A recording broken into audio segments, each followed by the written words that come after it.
the CEO sends an email and goes, "These are our new values."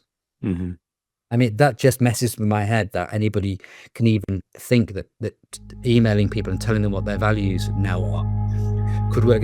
So it's not that kind of fantasy.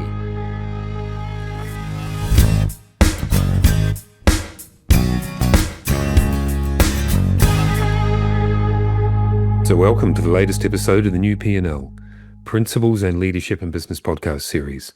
Thank you once again for joining us. Just before I introduce this week's guest, I wanted to remind all listeners that our 2026 cohort for the new P&L Executive Leadership Program opened in April. It's a 6-month one-to-one leadership program focused on building the leadership capabilities that directly impact on team performance, decision-making, and organisational incomes. Each month is framed by a leadership thematic arc that will build progressively on each other over that 6-month period. And between each session, there'll be focused assignments for all of those who participate to ensure that those monthly themes and insights are immediately translated into action, into a practical work setting, if you like, that'll help to create that rhythm of reflection, of experimentation, and of integration that aims to drive real and lasting change. The program this year is focused on middle managers right through to senior leaders, and we still have a couple of places available. You can start it at any point over the next few months. It's one-to-one, as I say, and it's focused on weekly calls or fortnightly calls, and then all of that homework in between to ensure that you deeply embedded within your organisation all of your learnings. It's limited to 6 places this year, and as I say, we've still got a couple left, so please get in touch if you're interested. Okay, so on with today's episode. This week we're speaking to Dr. Andy Bass. Andy is a strategic advisor, author, speaker, and founder of Bass Clusker Consulting. He is focused on the P&L owners within organisations, working with them to find the so often untapped and undiscovered hidden opportunities that exist within their businesses for improving profitability, productivity, and performance. So Andy, a very warm welcome to the new P&L. Thank you so much for taking the time to join us. Oh, it's a pleasure. Thanks for asking me, Paul. My pleasure, my pleasure. Let's perhaps start with a quick introduction to who you are, what you do, and who you do it for. Yeah, I work with mid-market businesses, and my emphasis is on helping them to find hidden resources. So I found when I went into consulting that very often organizations have got loads of the answers already to their problems and their issues, and they're very often tempted to go outside for what I sometimes call a saviour solution. Yes. But they might well be disregarding things that they've already got, which could be insights, relationships, answers that somebody in one department's got, but somebody in another department isn't aware of. It can be things like software. You know, a lot of people have got loads of software. They're paying for the licenses or the subscriptions, and they don't use the features. There's just a whole array of these things. And so I work with the client and their people to find these things, make them feel more resourceful, and then apply them to their growth challenges. And obviously, generally, that means that you're looking for growth without capital investment. So Yes. it's a lovely way of working. And yeah, I've written a few books about that, which hopefully we'll talk a little bit about as well. We will, absolutely, absolutely. I guess the first question in response to that answer is sometimes assets are hidden within an organisation through neglect or not observing where they are, or over time they just sort of slip into the background. Sometimes those assets are hidden because they're hidden within silos and protected by individuals because it's those assets are aligned to their power base, to their fiefdom, if you like. How much of a cultural role or cultural transformation role do you have to play in order to enable those who are holding those assets, rather than hiding them, but holding them, to give them up for the greater good, if you like? That's come up today with the client this morning. So it's active question. So I would say that sometimes that is, and that is absolutely an issue, and it is with this client this morning, and sometimes it's not. And it's hard to generalize about which organizations have problems with that and so much, and which ones don't. The thing is, I think that you want to try and create third point of a triangle almost. Rather than I'm asking you to give something up, or this silo and that silo, it's to bring in a third reference point, and very often the best third reference point is the customer or the client. Right. Great believer in bringing customers into the organization. And there are lots of ways to do it. One way is to have them come and speak, maybe a fireside chat at a town hall meeting. Your organizations of that sort of size. But it can just be for them to tour around and, show them things and introduce them to people. There are lots of ways to do it. But what it does is it means that, say you and I are in two different silos, and we have our views about the nature of reality, and they don't. Potentially, if you're an engineer, say, and I'm a salesman. But actually, we'll probably both demure to the customer's point of view, and I think Right. bringing the oxygen of that other perspective can be transformational in a quite straightforward way. It's quite a natural way because people go, "Oh, I never realized the customer thought this or that." Or I think sometimes people will say, "Oh, I never realized we had customers." Right? I think that's a good idea. Bring that sort of almost a neutral arbiter in it, in some Yeah. respects, I guess. Yeah. You mentioned in that first answer around the external, bringing in that external savior, but actually finding the better option is to find those solutions within the organization. And in a couple of my keynotes that I deliver, I talk about BHS as an example of exactly that. They closed for all sorts of reasons, and we know what those reasons are, but they lost 11,000 employees. And my argument in the keynote is within all of those employees, they would have had one idea in their immediate sphere of influence for some sort of change.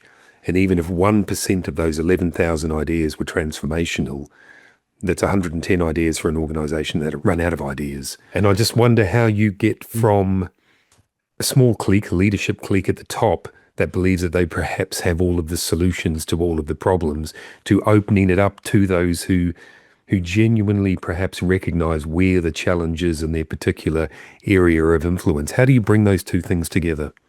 Yeah, it's a very important point, and I think it's a great question. And I sometimes do open space type meetings. Where you get you get, let's say it's a factory. You might get everybody who works in that plant into a warehouse with a whole bunch of different flip chart stations, and they make their own agenda up. Yes. Right. And so you say, right, I've quite often used the stunningly sophisticated question: how do we improve the plant? Right. And basically, they can sort it all out. And most of my real work is in coaching the plant manager. Right. How to feel that they retain their status and their accountability and all of those things, while at the same time allowing the reins, which it's quite understandable why people feel the need to control things because they are accountable. Sometimes you have to give control to get control. Yes. And then so working with the leadership to help them to realize that the way you get control sometimes is to let go a bit, but helping them to know how to do that, because it's not abdication of responsibility, obviously, is a big part of the craft of the work. Yes.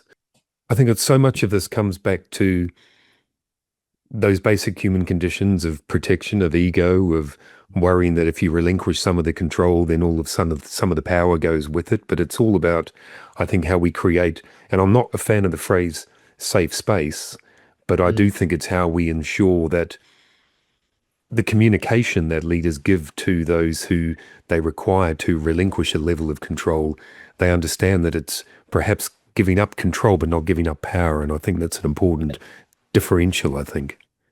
Yeah, I use sometimes I'll ask. I'm going to mess the numbers up here, but it doesn't really matter. But I'll ask the audience, how long does it take for a radio signal to reach Mars? And from memory, it averages around 12 minutes. It's something like 8 or 9 up to 22 minutes, depends where the planets are. And then I make the point that if you were to operate a Mars rover, those little roving rovers, if you were to operate it like a drone, where first person point of view with a little joystick, then you'd drive it off the edge of a cliff and only find out 40 minutes later. Yeah. So what you have to do is they have to put software into the Mars rover so that if it comes to an edge, it can steer itself. Otherwise, you have these huge impractical delays. And I found that argument works very well, for example, with engineering-oriented leaders to say this Right. is why you have to give control to it. It's not because I want to respect the dignity of the robot and empower it. But Yes. it's that if you don't do that, it'll go over a cliff and then you'll be stuck. So, that you have to find different ways to get these ideas across to people. What I found is once you get some great ideas and the sort of bump of commitment that comes from people getting a chance to put their own ideas into practice. Once you get that back, it's very reinforcing for the leader, Absolutely. and then it becomes much easier. Yeah. Assets don't become hidden overnight. It's a gradual process, either consciously or unconsciously. And I wondered what that process is, because I guess part of the process of discovering where those assets are hidden is understanding how they got there in the first place, so we don't repeat that time and time again. What do the processes look like? What are the triggers or the milestones that identify that assets are being lost within an organization? It's kind of a hard one to answer that way because, you're sort of saying, how do you know what you don't know? Or can you see your blind spot? Yeah, yeah, yeah. That demonstration where you have the two dots and you can make Yes, yeah. yeah by so why don't I come at it from another angle, which is I assume in any business that's been around for a while that there will be hidden assets, right? Because there will, and then I have some questions that I would ask people. So, for example, a great question to ask is, what resources do we have apart from money that an entrepreneur would love? I got this question originally from a guy called Adrian Slywotsky. I don't know if you read any of his books. No, I haven't, no. Must be retired now, but some great stuff on strategy. I suppose he was really active. And there's a couple of books, sort of the turn of the millennium, Right, round, right. right? Um, and a great question: what resources do we have that an entrepreneur would love? And it might be access, for example, to potential early customers. Right. If you're an entrepreneur and you want to get some software into, and your target customer is a bank, you might not be able to get them to talk to you. If Yes, you're IBM, they'll talk to you. So that would be an example of an entrepreneurial resource. It's not money, but it means you can go and test an idea. right. One question. Another one is to say, given what we do, what must be there that we're maybe discounting, but must be there's a side effect. So a nice example for that would be Lotus cars. So, Lotus grew up as a racing car and sports car with an obsession for lightness and very, very good suspension systems. And then they realized that they could consult on suspension systems for the major OEMs, for the major manufacturers. And that's Yeah. about roughly half their business. So by saying what must we be really good at to do what we do day in, day out without thinking about it, sometimes you'll find a module almost that you could pull out and apply somewhere else. And then the third question, these are my sort of highest probability ones, so I'll bunch you the third one would be to say, why aren't we doing worse? So people always go, I've got a target and I'm not hitting it. Why aren't we doing better? Yeah. But sometimes it actually makes sense to say, well, why aren't we doing worse? And what you'll find out is, you're doing a bunch of things right. You maybe not got everything, but it flips the whole tone of the conversation and often will show you things that, again, you're kind of taking for granted, but they're sitting there in the back and they're doing a great job. That's an So, interesting way to approach it. Yeah. yeah. I like that. Let's move that conversation on a little bit then by discussing your book, Start With What Works, which I thought was a fantastic read. What does that mean in practice? Start with what works. Where do you start with what's working? When you walk into an organization, how do you broach that conversation? How do you position it? How do you start the investigation process, if you like? Well, so I usually start by making the contrast between, what most people do is to start with what's not working, which is good, problem solving, right?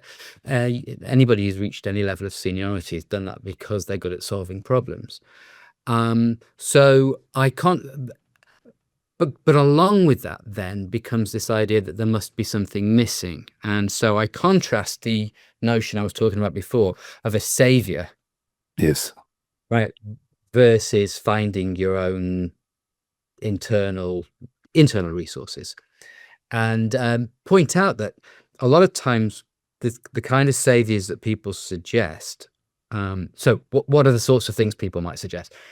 Let's hire ourselves a Yeah. rock star salesperson. Let's get a new, the CRM we've got is not the right CRM. When I Mm. was my previous business, I used this CRM and it's much better than the CRM you've got. Let's get that CRM or ERP or whatever it might be, right? Let's Yes. get a Yeah. um, or let's do an acquisition, right? Now, all of those things clearly can work really, really well. Some people are extremely talented. Obviously, the right software can make a huge difference. And obviously, if you know how to do acquisitions, they can be very powerful. But they're also all three very high risk. Um, in fact, when I was talking about the book originally, a guy called Paul Faulkner, who was the chief executive of Birmingham Chamber, but he Hmm. previous to that, he was chief exec of Aston Villa.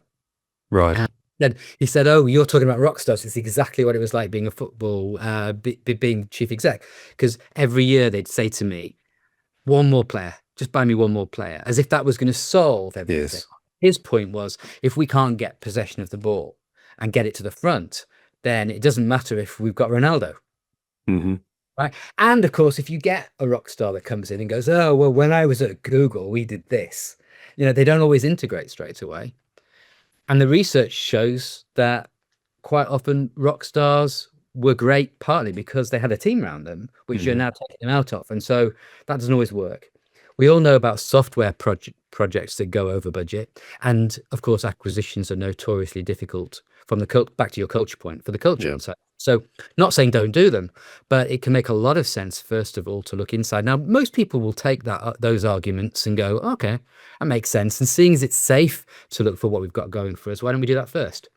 So that's usually the way in. I guess it's also wrapped in finding the solution, and the new is also wrapped up in the basic human condition of hope, isn't it? We're looking Yeah. externally for hope that one football player will make the change, the rock star salesperson, the new CRM system. Hope seems a lot easier, perhaps, in some regards, than effort to find the challenge and the problem that already exists within the organization. And I guess that also relates to innovation. And I know you touch on this a lot in your book, that Mm. we continually see innovation as something new, new ideas, new approaches, new products. But often the most powerful innovation, as you say, is re-seeing what already exists within our organizations. The fundamental problem with that always is that that's not as exciting or sexy as getting a new player or a new rock star salesperson or a new solution, because it requires a bit of detail work to explore the clunky old thing in their minds that already exists within the organization. How do we encourage culturally organizations to not see that internal investigation as administrative, but rather as innovative? How do we change it to get greater engagement? There you're exactly right, I think. Enthusiasm is a big part of it, right? Exactly, yeah. I Yeah. love talking about this stuff. And what I found is that if you do one of these hidden asset treasure hunts where you start asking those questions to people, they really enjoy it Yeah. because they start to realize, hey, we're constantly being told we need to do more. We're not doing well enough, blah, blah, blah, which is natural as people try and stretch, but people don't take enough time to acknowledge what's working. And we were talking about football, and just as a coincidence, when I did a coaching course years and years ago, we met a few weekends, and one of the guys was learning to business coach was actually a football coach. He was coaching, I think it was Nottingham Forest Academy, right? And Right. his own son was an apprentice at Bolton Wanderers, and so they would play on a Sunday, and he would at lunchtime he'd phone to see how his son had got on at wherever they were playing. And he always asked him the same questions. The first one was, what did you do right? Wasn't even Hmm. interested if he won or lost the game because it was an apprentices match, didn't really matter. Wanted the kid to have a professional career. He was interested Yeah. in his development. What did you do right was his first question. Second question, what did you do better this time than last time? And then thirdly, what do you want to do next? What do you want to work on next? And we spend so little time talking about and thinking about what did we do right, what went well, I think, generally, that when you do that and say, what have we got working here, the mood changes. It needs some, it needs a little bit of the song and dance that we have to do as Yes. speakers and so Yeah. on to get interested in it to start with. And there'll be some voices that are maybe a little bit more cynical or cautious than others. But once you start to get a group of people enthusiastic and they realize, hang on, we did this and we've done that and we did this, and it will then start to build.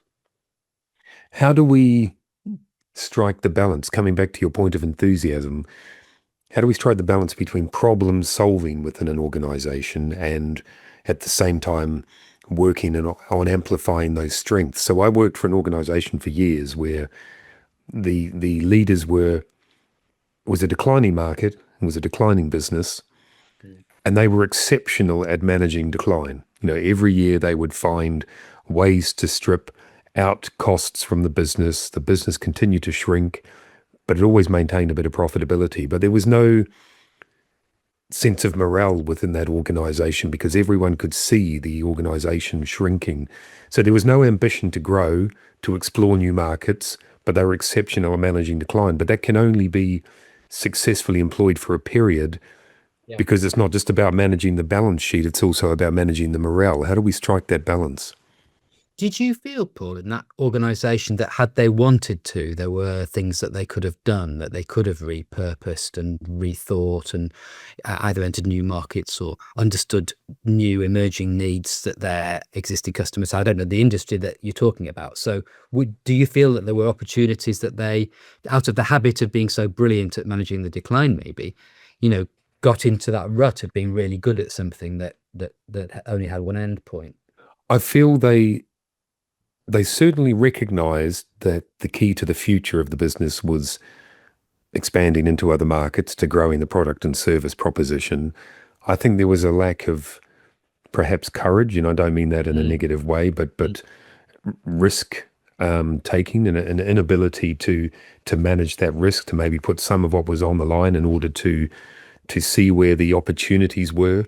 So I think I guess it became cultural in the end, but they felt more comfortable with managing what they knew, but managing smaller and smaller portions of what they knew. But we have to have that ambition as well, can't we? Because it's a zero-sum game otherwise. Yes.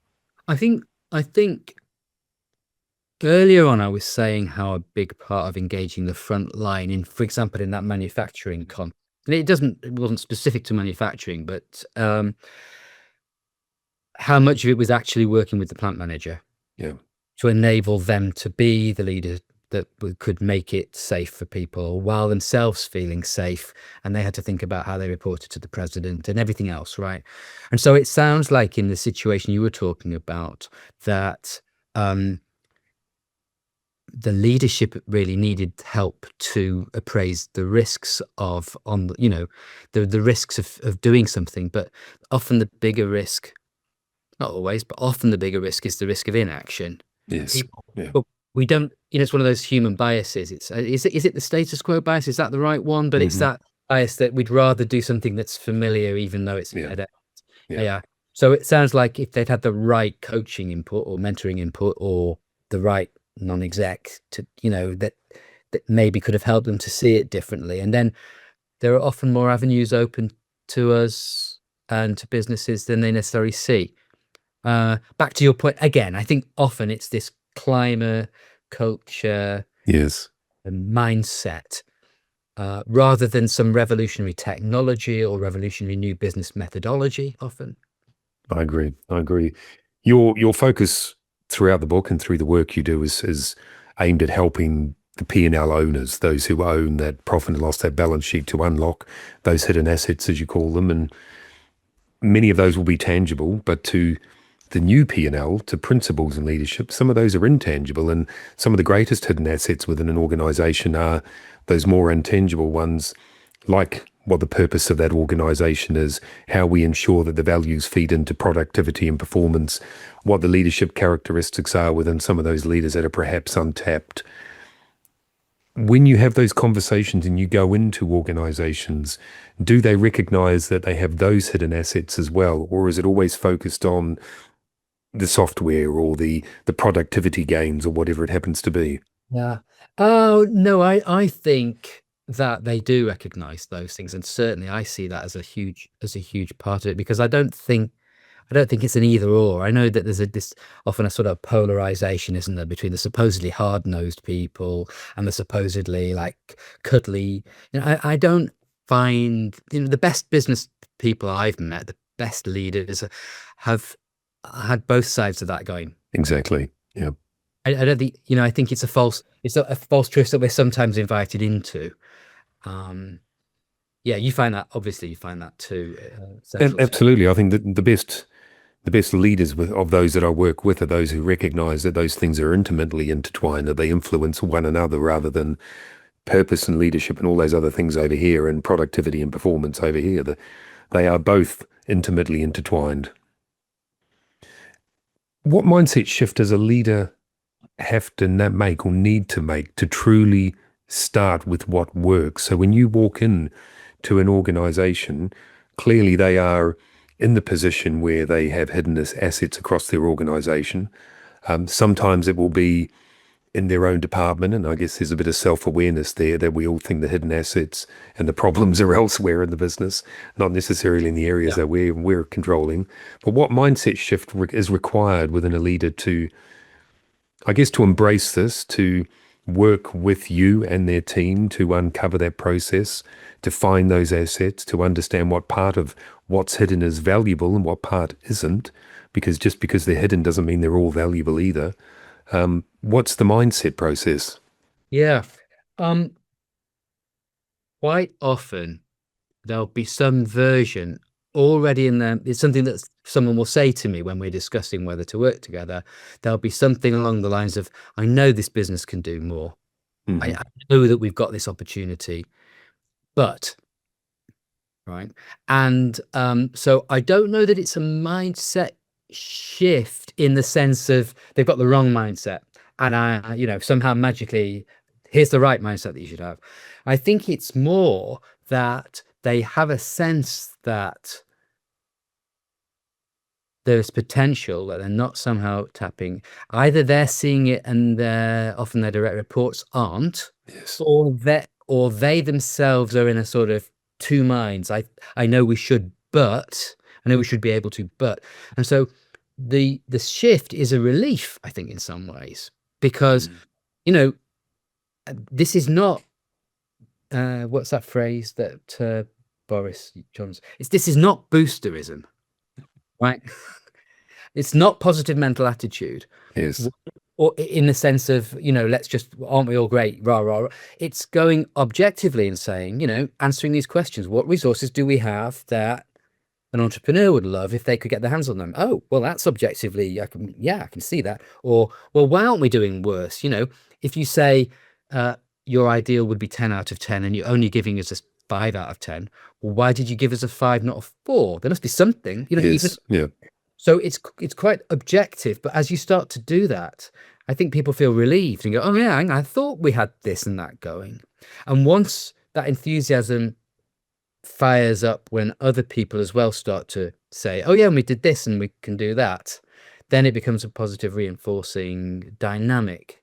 Um, there are still going to be there are always going to be the cynics. Yes. Yeah.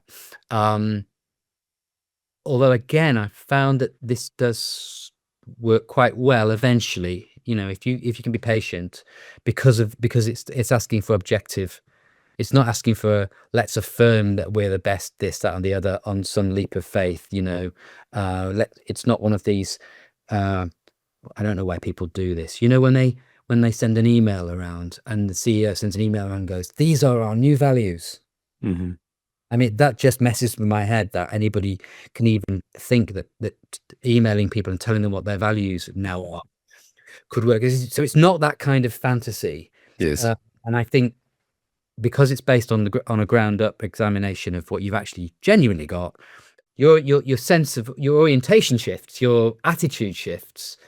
If there is a mindset shift, it's we all know about problem solving. We all problem solve. It's to give yourself some time to think what is actually working, and you know that can be a habit if you develop it. Yeah, yeah, that makes sense. So in the book, you have a series of principles that sort of define the framework, if you like, for the way you work with people. But principles sit above, and I think the most important thing is practical questions and understanding and observing when you go into an organization what those principles look like on the ground. So how do you start working with an organization from a cultural and a leadership perspective? All right. So, and it's a really important question because, and I think we said a few times, knowing what to do is one thing, but being able to do it is another, and that's all a function of your Yeah, culture, yeah. engagement, and so on. So I have a snappy mnemonic which I talk about in this book, Committed Action, Hmm. which which is almost like a cultural wrapper, I suppose, around the start with what works approach to hidden assets. And it's easy for people to remember. It's CEO. Hmm. Uh, I was absolutely delighted. I was giving up when I realized I could fit it in. So it's invite curiosity, Yep. encourage exploration, and then transfer ownership. Right. Curiosity, exploration, ownership, and the exploration, the middle bit, is what we've already been talking about. It's looking for the hidden assets and stuff. So I want to get people curious about the potential change in the organization, then get them together to explore what their resources are, these hidden resources in particular, which they then come up with ideas, which, because they've come up with the idea, then we can talk about how they can take ownership. And then you get into things like delegation and so forth to get the right structures for doing that. I tend to use the mission command type of approach, Hmm. uh, that the Bashami uses, because it works really well. And but if I was to give somebody an example of how that works, that a lot of people will be able to relate to, in the film Dead Poets Society, Robin Williams' character is faced with this challenge. How do I get teenage boys interested in poetry? A lot of them wouldn't naturally be. Hmm. So he does these wacky things, doesn't he? He takes the class outside, which is unheard of in this very stuffy school. There's a sequence where he gets them to tear the page out of a textbook, which is probably, if you're a 14-year-old boy, what could be more delightful than being told to tear your textbook? And he does various other things too. What he's doing is quite deliberately, I think, engaging their curiosity. Who is this guy? Right? Yes. He's different. That's interesting. Where's he coming from? And then he starts to weave in themes of poetry and how that relates to things that they might be interested in. And they start to explore then, well, how does this actually relate? So that's the curiosity to the exploration. Remember, in the business context, it's going, well, what have we got going for us that we can use? In the Dead Poets, it's exploring life, right? And obviously romantic poets and stuff like that could be very Yeah. interesting to a teenager. Yeah. And then they form their own society. Right. So that's the transfer. So curiosity is always a fascinating one, and I speak with a lot of guests about the topic of curiosity within organizations and the keynotes as well, and the round tables I host. And I oscillate with curiosity between the desire to encourage it within an organization, but actually, what does that look like? So if you're more curious, then you start asking more questions. Not everyone within an organization is open to those questions being asked. And I feel too often in organizations, perhaps some leaders will say, we're going to create a more curious culture. We want you to ask questions, but the environment is never created, or the opportunity is never communicated well enough with clarity and consistency and with context in order for people to feel comfortable asking questions, and even more so for people to feel comfortable having the questions asked of them without feeling threatened. What does curiosity look like practically within an organization, or how do we set the ground Yeah. to encourage curiosity within an organization? Well, I mean, it's a fascinating topic. I think that one very practical thing to do is to deal with explicitly how are you going to treat the questions or suggestions, right? Even more Mhm. generally. A lot of people will say, we have a suggestion box, or we ask for suggestions, and all we ever get is something like, um, you know, could we have jamming on donuts in the cafeteria, or some real safe thing that could Yeah. have more broccoli. It's that kind of, and so I think what you do, or one thing I've found very successful, is to say, that's it, we want your suggestions, and here's how I'm going to treat them. Right. And there are three possibilities. Say, right. One is you're going to come up with an idea and it's brilliant, and I'm just going to go, yep, we're going to do that.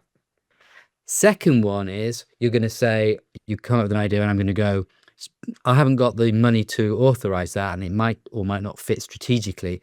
I am going to go and talk to the CEO or the president or whoever. They know we're doing this, and they know that I might come to them, and I will go into bat for that idea if I think it's right, and I'll come back and I may or may not be able to implement it, but I'll tell you why, and we'll have a conversation. Yeah. So that's the second. The third possibility is you come up with an idea, and to be honest with you, I don't think it flies, and I will tell you that, and again we'll have the conversation. And I think just telling people in advance what's going to happen makes a huge difference. Otherwise, you go, what are your ideas? And they think to themselves, what the heck's going to happen to me now? Yes. Yeah. I say anything. Or worse, somebody came up with an idea once. I think the last one was in 2016, and they saw the person shot down because maybe they need, the idea wasn't so well Yeah. developed, Yeah. needs some help. And then everybody learned their lesson. So you make it easier for you and them by framing what will happen. So just to sort of bring us to a close in the conversation, if I'm a CEO or a senior leader listening to our conversation, what's the first thing I should do tomorrow morning to move myself more towards finding those hidden assets, to put the organization or the leadership team or the operational structure in a better place to uncover those hidden assets? Obviously, the best answer would be ring Andy, but second to I that, what think would it be? yes, absolutely. Yeah. So this is something you can do, and it actually is probably do it on pen and paper, rather than just in your head. Which is to say, imagine your aspirations. Now, that's either what you're committed to, what you've already committed to your board or your boss to do, or it might be that you're doing brilliantly, but you are now looking to raise the bar. And give yourself marks out of 10 against that standard. And let's say it doesn't matter what number. If you give yourself a 10 out of 10, raise the bar, right? But otherwise, you're probably going to say, 5, 6, 7, 8, something like that. And then say, okay, let's say I gave myself 7 out of 10 for how well we're doing, or how confident I am that we're going to hit our numbers, or whatever it might be. So it's a 7. Then make a list of all the reasons why you didn't give yourself a 6. And keep going until you've exhausted that. What else? What else? What else? And then look at that list and then ask yourself, all right, given that, what else does that now suggest to me? Yeah. There's more, but that's the beginning of it. That's the beginning of it, because that's the 180-degree flip from what's not working to what is working that we could leverage off. And should she or he do it as an individual exercise, or should they bring together a small team to do that? What's the best initial approach to do that? I would say do it yourself first, so that you're confident that you've got things in your back pocket. I mean, maybe this is my facilitating mindset coming in. Make sure you've got that first, but then because you've got to be confident, because when you do this type of exercise, everybody will flip to telling you what's wrong. Yes. Okay. Because that's how we're trained, right? We're educated that way. We're trained that way for good reasons. We learn problem solving skills to learn to what's not working. So I'm not saying give up problem solving. I'm saying add this to the repertoire. So you need to have satisfied yourself that you're going to bounce back to the positive, or be able to bring them back to the positive. So do it yourself, and then it's great to do with the team. It's really, really useful, and it's great at different levels in an organization as well. Sometimes I think frontline people find it easier. Yeah, no, that's very good advice. That's good advice. Final question, Andy. The focus for the new series and the new P&L, as I announced a couple of months back, is to find a little bit of hope amongst all of the noise and everything that we hear out there at the moment, because there's so much, we hear so much every day when we go online, we open newspapers, whatever it happens to be. Everywhere there seems to be disaster and destruction. So I wanted to create a little bit of hope in my own way in the new P&L in this new series. When you go into organizations and you see them working today and you're uncovering those hidden assets for them and with them, what gives you hope that the organizations you're working with, the leaders you see, are preparing themselves for despite all of the challenges out there, for a better future, for a more hopeful future for their organizations and their employees? I find most of the people I meet in the course of my work are committed and hardworking and trying to do a good job. Yes. And the reason quite often you might think there are problems are because a relatively much smaller number make a lot more noise. So we were talking before about cynics. Very often the answer when you're trying to do an organizational change is to flow around the cynics. Yes. And once you've gathered momentum, then they figure out which side their bread's buttered on.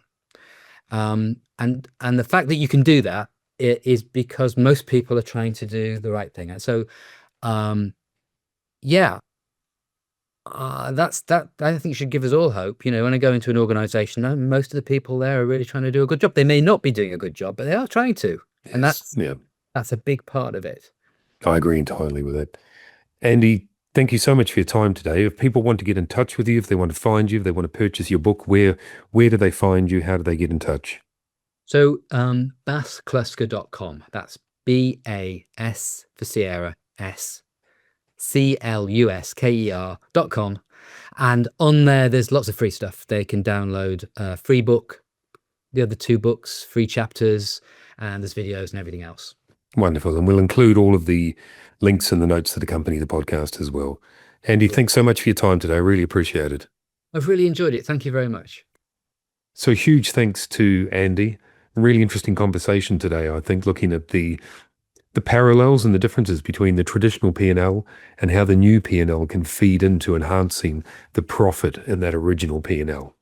If you want to get in touch with Andy or learn more about what he does, the details are in the notes that accompany the podcast. And please don't forget our executive leadership program. Again, if you want to get in touch and discuss that further, the details are in the notes that accompany the podcast. So thank you once again for listening to the new P&L today. I hope you enjoyed the episode. If you did, please rate us or review us. It all helps with our ratings and our rankings. So finally, I'm Paul. I invite you to come back next week for another fantastic guest. I hope you have a wonderful week in the interim. All the best, and thanks for listening.